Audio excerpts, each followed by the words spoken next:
அனைவருக்கும் வணக்கம். கள்ளக்குறிச்சி மாவட்டம் சடையம்பட்டு கிராமம் பொற்செழியன் நம்ம பாகல் பீர்க்கன் கொள்ளை அதுக்கு நம்ம இப்போ வேப்பெண்ணெய் ஸ்ப்ரே பண்ண போகிறோம். இது வேப்பெண்ணெய் இந்த தண்ணியில் கலக்கிறதுக்கு அந்த எண்ணெயோடு காதி சோப்பு இல்லைன்னா சோப் ஆயில் அது கலந்தோம்னா இது மாதிரி வெள்ளையாக மாறிடும். இந்த பாருங்கள், இது தண்ணியில் ஒட்டக்கூடாது, அப்படின்னா தான் செடிக்கு இதாகும். இதை அப்படியே ஊற்றி ஸ்ப்ரே பண்ண போகிறோம்.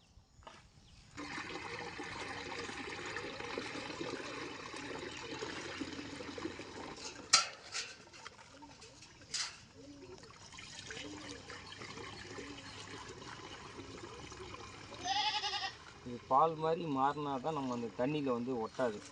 தண்ணியில் ஒட்டிச்சிங்கன்னா ஸ்ப்ரே பண்ண முடியாது. தண்ணியில் ஒட்டாமல் இருந்தால் தான் நல்லா இலைகளில் பட்டு நோய் வராமல் இருக்கும்.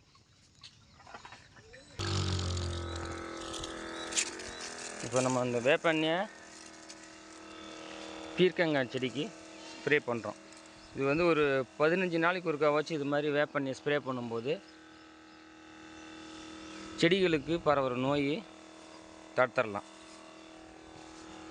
இது ஒன்று காலையிலே அடிங்க, அப்படி இல்லைன்னா சாயந்தர நேரத்தில் தான் அடிக்கணும்.